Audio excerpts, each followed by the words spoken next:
నమస్తే, నేను ప్రియాంకరావు. చంద్రబాబు నాయుడు గారు ఢిల్లీలో జరుగుతున్న ఏఐ సదస్సుకి అటెండ్ అయ్యారు. మరి అక్కడ ఆయన ప్రసంగించారు. మరి ఈ నేపథ్యంలో అక్కడి నుండి మనకి ఏమైనా కొత్త ప్రాజెక్టులు వస్తున్నాయా ఏపీ రాష్ట్రానికి అనేది ఒక పెద్ద క్వశ్చన్ మార్క్. ఎందుకంటే దీనికి సంబంధించి ఇంకా ఎవరు ఏమీ మాట్లాడలేదు. మరి ఇక్కడ నుండి చంద్రబాబు నాయుడు గారు ఎక్కడికైనా వెళ్ళారు అంటే ఆషామాషి విషయం కాదు. ఎందుకంటే అక్కడ నుండి వస్తూ ఆయన వెంట ఏదో ఒకటి పట్టుకొని వస్తారు. మరి ఏ కంపెనీస్ని ఇక్కడికి తీసుకొచ్చారనేది తెలుసుకుందాం. మనతో మాట్లాడడానికి సీనియర్ జర్నలిస్ట్ సిఎస్ రావు గారు ఉన్నారు. ఆయన అడిగి తెలుసుకుందాం. నమస్కారం సార్. నమస్తే. చంద్రబాబు నాయుడు గారు ఎక్కడికైనా వెళ్ళారు అంటే విదేశానికి కానీ ఎక్కడికైనా వస్తూ ఆయన వెంట ఏదో ఒకటి రాష్ట్రానికి తీసుకొస్తారు. అది కంపెనీ కావచ్చు, ఇంకేదైనా కావచ్చు. ఇప్పుడు కూడా ఆయన ఏ సదస్సులు అటెండ్ అయ్యారు ఢిల్లీ. అయితే అక్కడ నుండి వస్తూ ఏపీ రాష్ట్రానికి ఏం తీసుకొచ్చారు? ఏదైనా కొత్త కంపెనీని తీసుకొచ్చారా, లేదంటే కేంద్రం నుండి ఏదైనా సహాయాన్ని తీసుకొచ్చారా అని అందరూ ఆతృత ఉన్నారు. ఏం తెచ్చారు? ఇప్పుడు ఏదో ఒకటి చంద్రబాబు నాయుడు గారు దొరికింది తీసుకురారు. చంద్రబాబు నాయుడు గారికి తెలుసు టెక్నాలజీ పరంగా హై ఎండ్లో ఏముంది అనేది. చాలామంది పొలిటీషియన్కి తెలియనటువంటి నాలెడ్జి చంద్రబాబు నాయుడు గారు ఉంది టెక్నాలజీలో. ఈ విషయం నేను చెప్పడం కాదు, బిల్ గేట్సే చెప్పారు. బిల్ గేట్స్ ఏమన్నారు? హాయ్ ఫ్రెండ్ అంటూ షేక్ హ్యాండ్ ఇచ్చాడు దిగంగానే. బిల్ గేట్స్ అమరావతి ఇచ్చిన సందర్భంగా ఏపీలో ఆయన కారు దిగంగానే హాయ్ ఫ్రెండ్ అని చెప్పి వచ్చారు. ఎక్కడ బిల్ గేట్స్, ఎక్కడ ఆయన టెక్నాలజీ దిగ్గజం?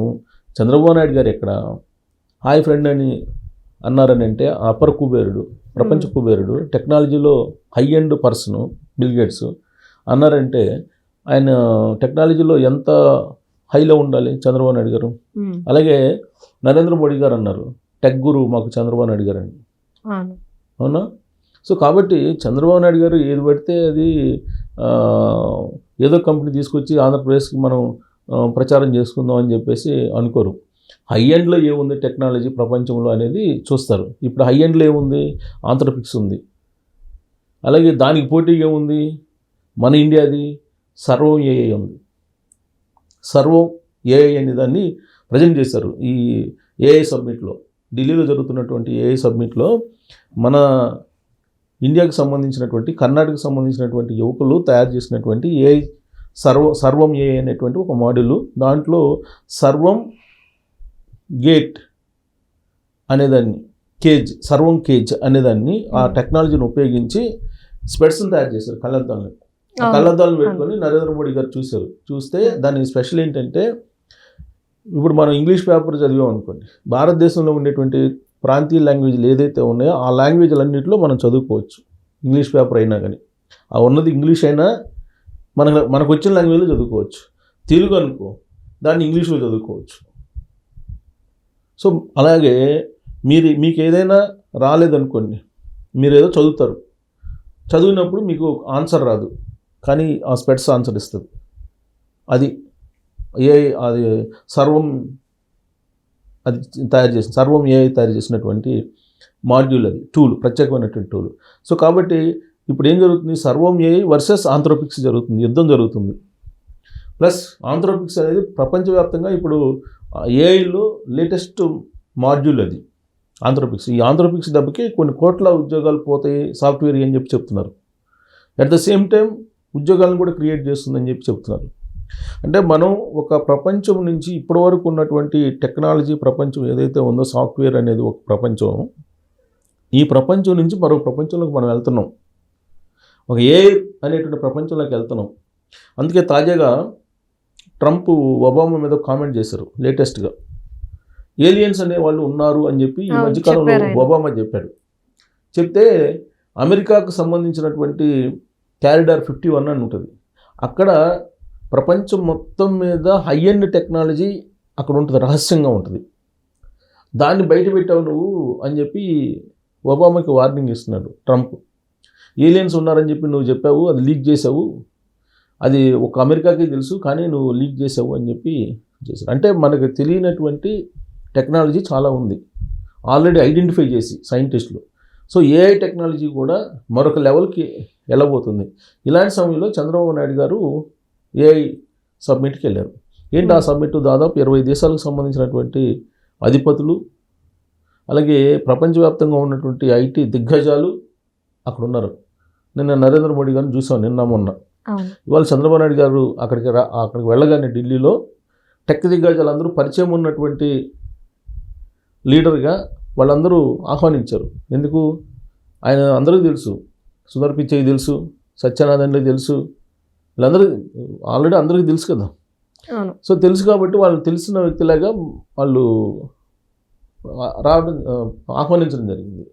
సో ఈ మధ్య టెక్నాలజీ పరంగా కూడా ఆయన్ని సింగపూర్ ప్రధానమంత్రి తర్వాత చంద్రబాబు నాయుడు గారు అని చెప్పేసి కూడా అన్నారు. ఎవరు? Bill gates.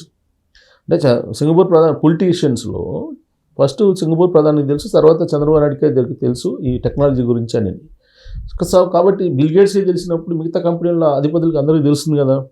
అందుకే ఇప్పుడు మనం ఏదైనా పని చేస్తాం అనుకోండి, మనం ఏదో ఒక ఇన్నోవేషన్ కనిపెడతాం అనుకోండి, దాని గురించి తెలిసినటువంటి వాళ్ళు వస్తే ఖచ్చితంగా మనం సంతోషంగా ఆహ్వానించి మనం ఎక్స్ప్లెయిన్ చేస్తాం.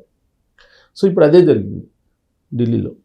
సో చంద్రబాబు నాయుడు గారు పలు కీలకమైనటువంటి ఒప్పందాలని చేసుకుంటున్నారు ఇప్పుడు టెక్నాలజీకి సంబంధించి, అది కూడా స్టార్టప్ కంపెనీలతోటి. స్టార్టప్ కంపెనీలను ఎంకరేజ్ చేయాలి అనేది చంద్రబాబు నాయుడు గారు చెప్తున్నారు.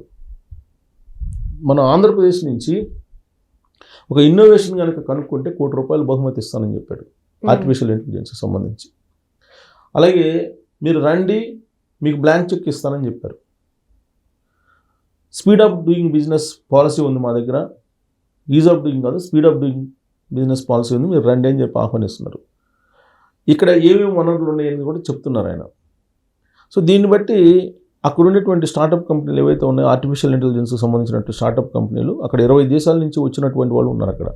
డ్రోన్స్ కానీ, తర్వాత రోబోస్ కానీ, ఆర్టిఫిషియల్ ఇంటెలిజెన్స్ తోటి వ్యవసాయంలో ఈ విధంగా ఇంప్లిమెంట్ చేయాలి అనే దాని మీద కానీ, ఇవన్నీ కూడా అక్కడ టెక్నాలజీ ఉంది. సో ఆ కంపెనీలతోటి, స్టార్టప్ కంపెనీలతోటి ఈయన కీలకమైనటువంటి ఒప్పందాలు కుదుర్చుకోబోతున్నారు, ప్రధానంగా ఆర్టిఫిషియల్ ఇంటెలిజెన్స్కి సంబంధించి. ఇప్పుడు సుందర్ పిచ్చే ఇచ్చారు నిన్న. సుందర్ పిచ్చే ఏమన్నారు? నేను వైజాగ్ ఇంత ఎకో సిస్టమ్ మారిపోద్ది అనుకోలేదు, ఏఐకి ఒక మొత్తం ప్రపంచానికి ఏఐ కేంద్రంగా వైజాగ్ అవుతుందని నేను అనుకోలేదు. చెన్నై నుంచి ఐఐటి ఖరగ్పూర్కి నేను వెళ్ళేటప్పుడు, కోరమండల్ ఎక్స్ప్రెస్లో వెళ్ళేటప్పుడు నేను వైజాగ్ని చూసేవాడిని. అలాంటి వైజాగ్ ఇవాళ ప్రపంచానికి ఒక ఏఐ కేంద్రంగా కనిపిస్తుంది, ఎకో సిస్టమ్ మారిపోయింది, ఇలా మారుతుందని నేను ఎక్స్పెక్ట్ చేయలేదన్నారు. సో కాబట్టి రాబోయే రోజుల్లో ఆంధ్రప్రదేశ్, ఒక వైజాగ్ కదా, ఆంధ్రప్రదేశ్ అనేది ఏఐ హబ్గా మారబోతుంది. దానికి స్టార్టప్ కంపెనీలతోటి, తర్వాత దిగ్గజ కంపెనీలతోటి చంద్రబాబు నాయుడు గారు ఎంఓఏలు చేసుకుంటున్నారు. ఇవాళ ఊరికి అక్కడికి వెళ్ళి ఏఐ ప్రజెంటేషను అనే కాదు, ఏఐ ప్రజెంటేషన్ వాళ్ళు ఇస్తే వింటారు. తర్వాత ఇది ఆంధ్రప్రదేశ్లో ఏ విధంగా దీన్ని ఇంప్లిమెంట్ చేయొచ్చు అనేది కూడా చంద్రబాబు నాయుడు గారు చెప్తారు.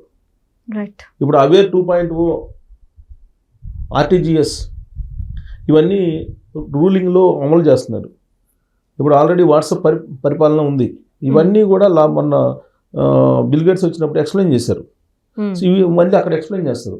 చేసి పరిపాలనలో, అలాగే వ్యవసాయంలో, విద్యలో, వైద్యంలో ఆర్టిఫిషియల్ ఇంటెలిజెన్స్ని ఏ విధంగా ఇంప్లిమెంట్ చేయొచ్చు, మీ దగ్గర ఏమి టూల్స్ ఉన్నాయి, ఆ టూల్స్ మాకు ఏ విధంగా ఉపయోగపడతాయి, ఇవన్నీ అబ్జర్వ్ చేసిన తర్వాత అక్కడ ఉండేటువంటి స్టార్టప్ కంపెనీస్ తోటి టైఅప్స్ కొన్నితో చేసుకొని మరికొన్నింటిని రమ్మని ఆహ్వానించడానికి ఆయన వెళ్ళారు. సో ఖచ్చితంగా హై-ఎండ్ టెక్నాలజీని ఆయన తీసుకొస్తారు. అంటే నాకున్న ఇన్ఫర్మేషన్ ప్రకారం అయితే ఈ సర్వం ఏఐ ఉంది కదా, సర్వం ఏఐకి సంబంధించిన దాన్ని ఇక్కడ కూడా ఎస్టాబ్లిష్ చేయాలి అనేటువంటిది ఒకటి. ఆంథ్రోపిక్స్కి సంబంధించిన దాన్ని కూడా ఆహ్వానిస్తున్నారు అని తెలుస్తుంది. సో దాని ఒప్పందాలు జరిగిన మనం ఆశ్చర్యపోవచ్చు. Right. Thank you so much sir.